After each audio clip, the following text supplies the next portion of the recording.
Ladies and gentlemen, our next panel, Renewing America's Technological Leadership. Please welcome moderator Yuka Hayashi and our distinguished panelists.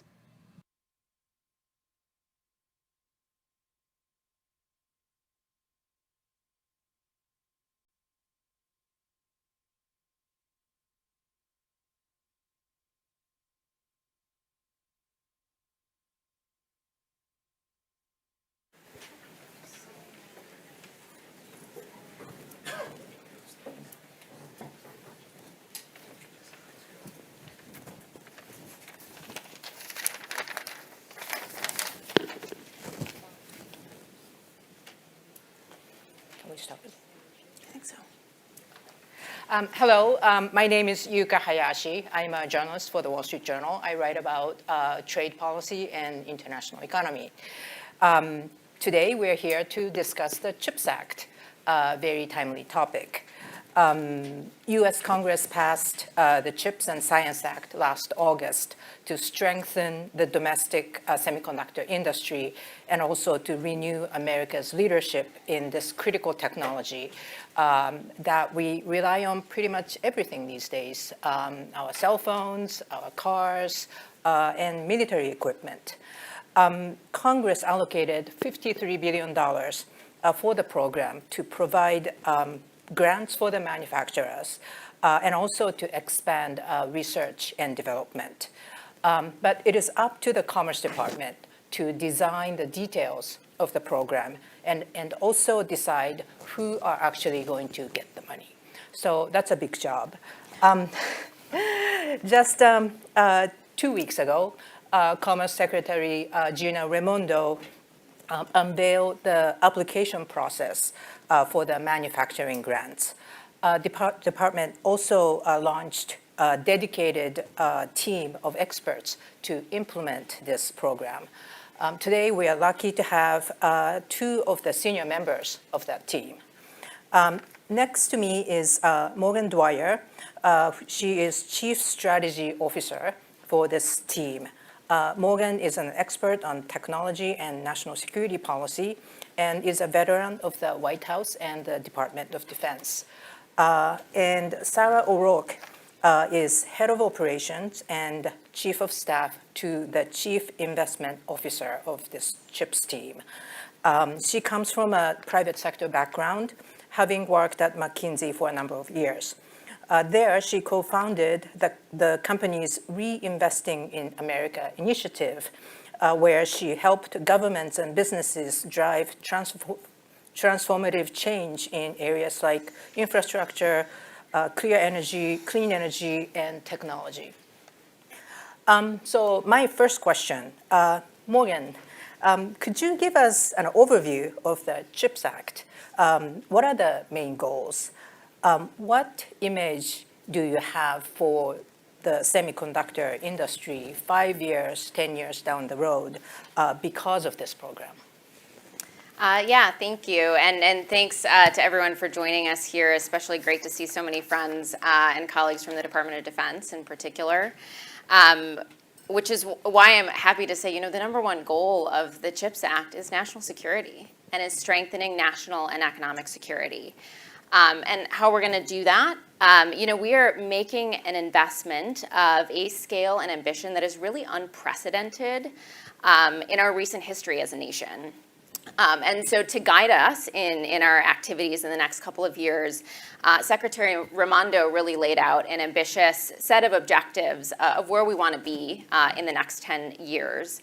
If you haven't checked out her speech, she gave it a couple weeks ago about what that vision for success is for the CHIPS Act. I'll give a couple of sort of highlights here. But what does our vision for success look like in the next 10 years? So in the next 10 years, we aim to have 2 new large-scale clusters of leading-edge logic fabs. We want to develop multiple high-volume packaging facilities and to become a global leader in packaging technologies. We also want US-based fabs to produce advanced memory chips on economically competitive terms. And we're also going to strategically increase our production capacity for current generation and mature node chips that are really critical to our national and economic security. So those are the chips that go into things like cars, medical devices, and many of our defense systems. And when I think about, in particular, our partnership with the Department of Defense, I see the Department of Defense is really providing a key demand signal for many of the investments in chips that we're going to make at the Commerce Department. So this is a question for Sarah. How will the program's $53 billion be distributed? And how do you make sure that the taxpayers' money is going to be spent wisely and not spent on maybe facilities that will have been built anyway, or simply to help the companies just increase their profits? Yeah, so in terms of how the funds will be spent, I think the Secretary in her speech a couple weeks ago laid out two major criteria for success for the program. One is, have we met the strategic objectives? And as Morgan mentioned, we're going to be investing in companies across the semiconductor value chain: leading edge, mature and current node, advanced packaging, and supply chain and R&D. But the second core tenet of that was around being good stewards of taxpayer dollars, and we are very, very aware of that goal and an obligation we have. We're doing a couple things. First, this is not a traditional grant program. We know we're giving public funds to corporations, and so we expect it to be a very iterative process. If you've read the NOFO, there's a lot of opportunity for dynamic interaction between us and the applicants throughout the pre-application and application stage. And this is to ensure that we're getting the highest quality applications that we can and are able to conduct a comprehensive and robust diligence of everything from the actual economic and national security contributions of the project, which is our number one priority, as Morgan said, but also the commercial viability of the project, the financial strength of the applicant and the project itself, the technical readiness of the project, its workforce commitments, and its broader impacts in the region. The second thing we're doing is we're standing up a really talented team with a depth of experience in investing across the private and public sectors. And that team is getting up to speed as we speak. And in part, as Morgan mentioned, we're going to be conducting a really holistic and robust diligence. And in addition to the criteria I laid out, one of the things that we are proactively expecting companies to do is to bring third-party capital to the table in addition to government funding. We want to be a complement to private capital. We want to bring new creative financing structures to the semiconductor space. And so we'll be looking positively at applications that bring private capital, whether that be from the applicant, from third parties, or from customer commitments, as well as those who are bringing us a reasonable and sustainable CHIPS incentive request that implies they will be making continued investment in the semiconductor industry in the United States. I'd like to follow up on some of the points that Sarah made. So I understand that the building and operating semiconductor facilities in the U.S. Is much more expensive than in countries in Asia, like South Korea and Taiwan. I've seen research showing that the costs here are 30%, 40% higher than in those countries. And the funding from the government funding through the CHIPS Act is designed to help fill that gap. But at the same time, we've noticed that the CHIPS Act funding comes with a lot of strings attached. Companies are asked to maybe share some of the profits or provide workforce development, use labor union workers for construction of the facilities. Wouldn't these conditions discourage companies from applying for the funds? So I think to go back to the core goals of the program, one is obviously the strategic objectives, which is around the economic and national security and bringing a lot of the semiconductor capacity back to the U.S. The second is to be good stewards of taxpayer dollars and to ensure that we are investing in a way that is sustainable, not just giving blank checks to corporations. So we are really ambitious in this goal. We're not naive in terms of what we're doing. We know that this is a hard goal to achieve.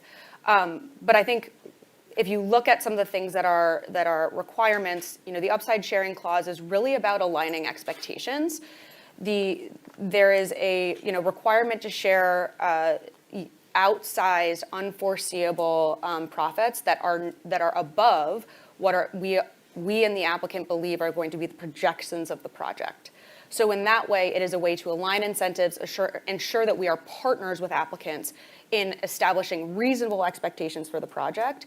And then if there are unforeseen profits exceeding those projections that we have already agreed upon with the applicant, that is what that clause is about. And it's about ensuring truly, what we anticipate to be rare circumstances in which we've gotten the projections wrong. And in that case, everyone's happy, and we're reinvesting some of those profits back into the semiconductor industry. If you look at, the workforce requirements, workforce is a major challenge to getting major infrastructure and major manufacturing, jobs done in the United States. There's a huge amount of investment in infrastructure, and this will be an additional investment. And the workforce and childcare components are really to ensure that there is a sustainable industry here. And if you look, childcare is one of the biggest, barriers to having a strong, robust construction and facility workforce. And so really we see this investment as part of a commitment to a sustainable, semiconductor ecosystem in the United States. One quick follow-up. So on the upside profit sharing, this is actually the issue that the industry folks that I've spoken to wanted to discuss the most. So I want to follow up on that issue. So you mentioned that this is only for the case where companies ended up with unforeseen levels of profits. How do you define that? If they go above their projections by, say, only $1, would that be subject to sharing with the government? And also, I understand that these projections are made by the companies themselves. Can the companies just come up with some huge number so that they won't go over that target? So one is that these will be done on a case-by-case basis, and our expectation, as I mentioned at the beginning, is to have a very robust application diligence process, and we'll be looking at the financial projections. We will be looking very closely and diligencing all of those assumptions, and that's partly why we, put together the team that we've put together, and we will have our investors partner closely with our strategy and policy experts to evaluate every application. So it is about the understanding is that we would align on what we believe reasonable projections for the project are, and then in that alignment on a case-by-case basis would determine what at which point the upside sharing would be triggered. Okay. I want to go back to the issue of national security.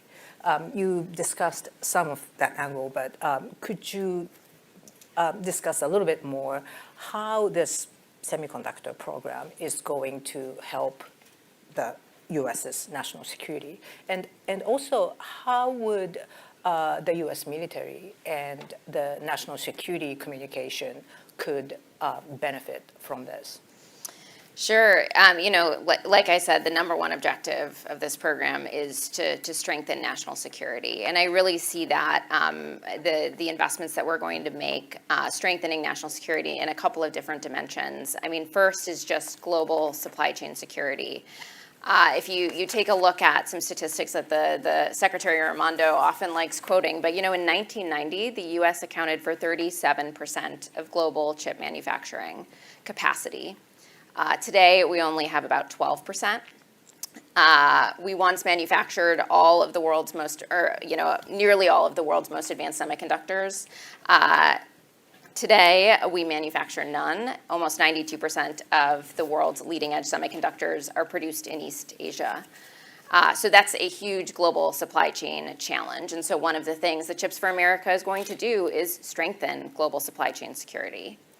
we're also going to enhance economic competitiveness. If you think about technological competition, particularly technological competition with China, chips are foundational to all of the technologies that are really central to the decisive decade that we find ourselves in as a nation. Right, chips are essential to everything from supercomputers to quantum information systems to biotech to clean energy technologies. So they're really core to a lot of the technologies that the Biden-Harris administration has talked about being really central to our national security. And then particularly for this group, chips are foundational to all of our military systems. Today, many of our defense capabilities, so everything from drones to hypersonic weapons to satellites, they depend on a supply of chips that aren't produced in America. And so Chips for America is going to change that.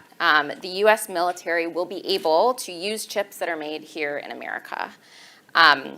We explicitly stated in our recent Notice of Funding Opportunity, or NOFO, that Sarah was talking about, that we're going to prioritize chips that can be relied upon by the U.S. military and by other government agencies. And so, like I said, at the beginning, all of the investments that we're making are going to be evaluated through that lens of national security, where that is really the primary objective. Okay. So Morgan, I would like to ask you about what we call the China guardrails. These are restrictions in the program that are designed to prevent, I guess, countries of concern from benefiting from this program. The program says that the recipients of the funds will be asked to refrain from engaging in certain activities to expand their operations in China for 10 years. And that is a big issue for a lot of semiconductor companies because they have, a lot of them have made billions of dollars of investments in China. They get a lot of revenues and profit from that market as well. So what exactly is this program going to prohibit from these companies from doing in China? What image do you have for these companies' operations in China years from now? Yeah, it's a great question. And I think the bottom line is the guardrails are intended to make sure that no U.S. taxpayer dollars benefit technology or manufacturing in China or any other country of concern. We're going to be releasing a notice of proposed rulemaking later this month where we will be laying out more of the specific details of what the national security guardrails actually are. I can give you a sort of a high level of what are the contours that we expect to be in those guardrails today. So first and foremost, the statute actually states that funds may not be provided to any foreign entity of concern. The guardrails will also state, that, as you mentioned, that CHIPS recipients will be required to enter into an agreement with the Secretary of Commerce that will restrict their ability to expand semiconductor manufacturing in countries of concern for a period of 10 years. So countries of concern include China, Russia, North Korea, and Iran. In addition, CHIPS incentives recipients may not knowingly engage in joint research or technology licensing efforts of advanced technologies or technologies that threaten national security. So again, we're going to be releasing the notice of proposed rulemaking later this month, which will go into the specifics, and then look forward to getting feedback, particularly from companies and from our allies and partners that you referenced in your question. Okay. So the CHIPS Act comes with more than $10 billion to fund research and development.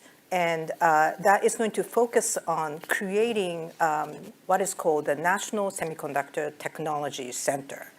What is this center? What is it going to look like? What is it going to do? Yeah, so just taking a step back, Chips for America is, as you pointed out, is composed of actually two different programs at the Department of Commerce, and then there's related programs at the Department of Defense, at the National Science Foundation, and at the State Department as well. So at Commerce, Sarah and I are actually part of the CHIPS program office, so we're responsible for this $37 billion in manufacturing incentives. There's also an R&D program, which is responsible for that $11 billion. And they're also responsible for setting up multiple interrelated projects. One of those projects is the National Semiconductor Technology Center, or the NSTC. Other projects include a National Advanced Packaging manufacturing program, as well as some Manufacturing USA institutes. So we're really building a big ecosystem that is intended to go, from research and development all the way through manufacturing. So the role of the NSTC in that broader ecosystem is really to serve as the focal point for research and engineering throughout that entire ecosystem. The whole intent is that it's going to advance and enable disruptive innovation and really help provide sort of the North Star for U.S. leadership in industries of the future. Okay. My last question for you guys is, how are you going to work with other countries, friendly countries, allies, that also have similar incentive or subsidy programs to beef up their own semiconductor industries? The EU, South Korea, Japan, I believe Singapore, they all have their own programs. Do you worry that it could lead to a global oversupply of chips many years down the road? Yeah, it's a great question. I think at the CHIPS office, we really see international coordination and cooperation as being essential to our mission. Secretary Raimondo has also made really clear that the U.S. does not seek to become self-sufficient in semiconductor manufacturing. And so for that reason, cooperation and coordination with our allies and partners is really essential. And it's for that reason, actually, on my team at the CHIPS program office, we've actually set up an international engagement team that is specifically going to be focused on these issues of coordination and cooperation. One of the things I could see them working on is exactly the point that you make of there is a need really to coordinate our incentive programs to avoid the risk of oversupply that you pointed out. So it's a huge priority, and it's something that we're staffing up to tackle. Have you started talking to other officials from other governments? We have been doing lots of engagements with other governments, and that is exactly the work that we're going to continue in the coming weeks and months as we move forward with the program. What kind of responses have you gotten from them on the U.S. program? I think there is a lot. What I have sensed is a lot of interest in engagement and understanding sort of what our perspective is on the investments we're making. I mean, we have had to make it really clear, which is why I'm glad that the Secretary made it clear that we're not seeking to become self-sufficient, that the conversations we're having with these allies and partners are really critical to the success of the program, which really aims to bolster global supply chain security.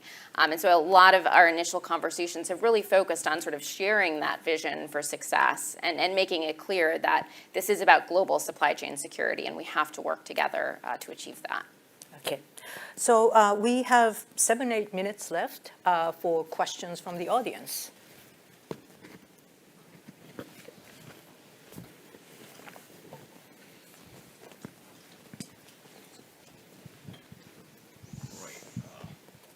Didn't expect to be the first one, but great remarks, and thank you for sharing all you did.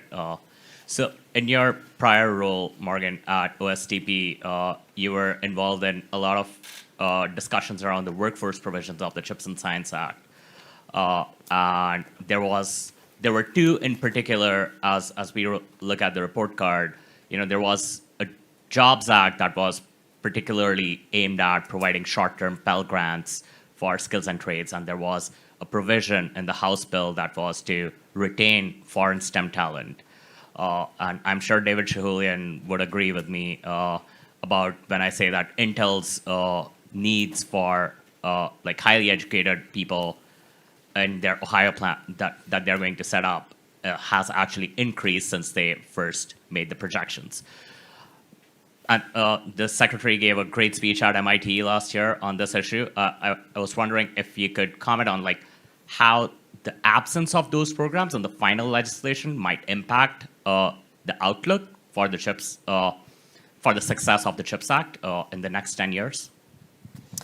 Yeah, it's a great question, and you reference some past work that I did at the White House. You know, the White House put forward a pretty ambitious agenda to increase or to make it more possible for high-skilled immigrants, particularly STEM immigrants, to take advantage of existing authorities within the federal government, across the federal government. We had the unique ability to do that from that White House perch. Because you know we're in a war for talent right now, right? And as we talk about sort of this tech competition that we're in with China, talent is a core component of that. So I want to sort of acknowledge that up front. In terms of what we're doing about that on the CHIPS program, you know, I think Sarah gave a great overview about why the workforce issues are so critical for national security.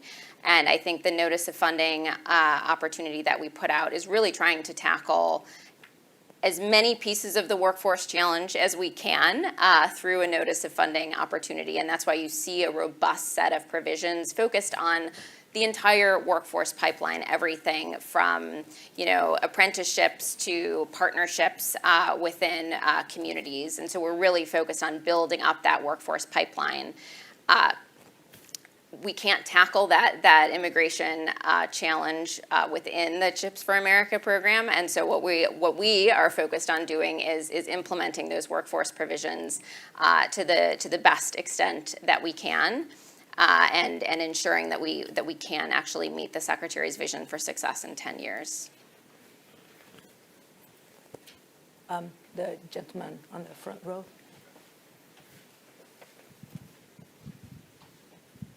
Thank you. I'm Jamie Barnett with Viasat, and I was interested if the new National Semiconductor Technology Center, if that's going to be developed, doing R&D on chips, independent of or with industry. And the second thing I would add along that is the U.S. military has a terrible problem with chip obsolescence and keeping those in production. Does the CHIPS Act or anything in your office address any of the question of legacy technologies that we actually need for many years? Can we take that? All right, I'll take that. So on the question of, I'll start with obsolescence and legacy technologies. So as I mentioned, you know, our notice of funding opportunity does include current and mature node semiconductor production facilities, which are intended to serve primarily the needs of, are intended to focus on our national and economic security needs. As I said at the beginning, core piece of that is the needs of the Defense Department. And so I do think we have created plenty of space within our notice of funding opportunity to prioritize those chips that will be a priority for the Defense Department. And of course, because this is a national security program, that is something we're going to do. On the question of the National Science and Technology Center, as I sort of alluded to previously, we are on the incentive side of the program, so we're not intimately involved in the development of that particular project. Obviously, we're closely coordinating because that ecosystem, that R&D ecosystem, has got to feed the manufacturing pieces, and there's got to be sort of an interchange between them. So acknowledging the importance of that sort of cooperation and interchange between the two programs, I don't have a particular update on the plans for NSTC, nor do I think they're public yet, but hopefully they will be soon. The one thing that I'll add to what Morgan said is we do have, if you look at the notice of funding opportunity, a specific provision or criterion around partnering with the CHIPS R&D programs. And so one of the things that we're really focused on is broad R&D investment in the U.S. To ensure that end-to-end value chain that Morgan said, and in addition to that, partnership with those R&D programs. So our assumption is that it would be with industry. I think we have time for one more question.